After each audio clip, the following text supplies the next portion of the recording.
বিগত প্ৰায় এমাহে সন্ধান নাই বৰপেটা জিলাৰ এগৰাকী বিবাহিতা মহিলাৰ।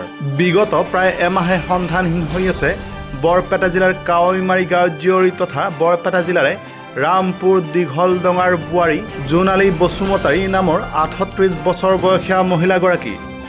খবৰ অনুসৰি কৰ্মসূত্ৰে পতি কেশৱ চন্দ্ৰ বসুমতাৰীৰ লগত বৰমাত ভাড়াঘৰত আছিল জোনালী বসুমতাৰী। কিন্তু দিন বাগৰাৰ লগে লগে পতি পত্নীৰ মাজত আৰম্ভ হৈছিল পাৰিবাৰিক কন্দল। পাৰিবাৰিক কন্দলে ভয়ংকৰ ৰূপ লোৱাত দুয়ো কাষ চাপিছিল বৰমা আৰক্ষীৰ। এনেকি বৰমা আৰক্ষী থানাত ৰুজু হৈছিল গোচৰ পৰ্যন্ত।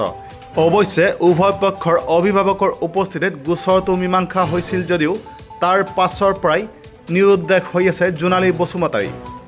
মাতৃক বিচাৰি এক হাহাকাৰ পৰিস্থিতিৰ সৃষ্টি কৰিছে জোনালী বসুমতাৰীৰ একমাত্ৰ পুত্ৰই। উপায়হীন হৈ জোনালী বসুমতাৰীৰ স্বামী কেশৱ চন্দ্ৰ বসুমতাৰীয়ে বৰমা আৰক্ষী থানাত দাখিল কৰিছিল এজাহাৰ। কিন্তু আজি প্ৰায় এমাহ ধৰি বৰমা আৰক্ষীয়ে নিৰুদ্দিষ্ট জোনালী বসুমতাৰীৰ কোনো সংসূত্ৰ উলিয়াবলৈ সক্ষম নোহোৱাত এতিয়া সংবাদ মাধ্যমৰ কাষ চাপিছে জোনালী বসুমতাৰীৰ মাতৃয়ে।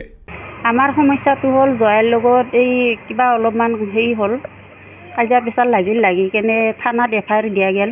দি তাৰপিছত এই মাডমিটো হ'ল, হৈ কেনে এতিয়া ছোৱালীটো আমি আনিম বুলি ক'লে ছোৱালীটো ঘৰত নাহিল।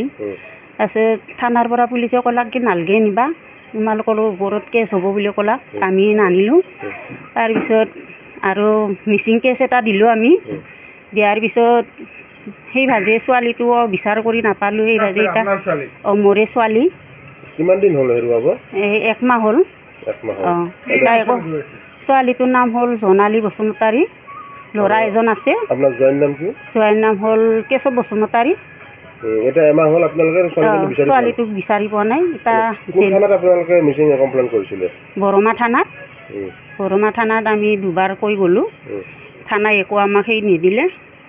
এতিয়া সেনেকৈ অহা যোৱা কৰি থাকিলেও থানাৰ পৰা আমি খবৰ এটা পাম বুলি ভাবিছিলোঁ, নাপালোঁ। এতিয়া আপোনালোকে কি বিচাৰে? এতিয়া ছোৱালীটো আমাক বিচাৰ কৰি আনি দিব লাগে, সেইটোৱে জানো আমি। ল'ৰা এটা আছে, ঘৰখন যেন পাতি দিব পাৰোঁ আমি, সেইটোৱে চিন্তা কৰি আছোঁ। আৰু আপোনাৰ জোৱাইৰ ঘৰ ক'ত? জোৱাইৰ ঘৰ দীঘলডঙা। জোৱাইৰ নাম কেশৱ বসুমতাৰী। তেওঁলোকে বৰমাত থাকে নেকি? বৰমাত ঘৰ ভাড়াত থাকে। তাতে বিউটি পাৰ্লাৰ দোকানো দিছিল। এতিয়া তাৰে পৰাই নোহোৱা হৈছে। তাৰপিছত মাজতে আমি আৰু গ'লোঁ, যাওঁতে ক'লোঁ কি জোৱাইক FIR এখন দি জোৱাইক দিলাক। দি কেনে তাৰপিছত পুলিচে ক'লাক কি এতিয়া আমি বিচাৰ খাচাৰ কৰি আছোঁ, আমি পোৱা নাই, সেনেকৈ কৈছে।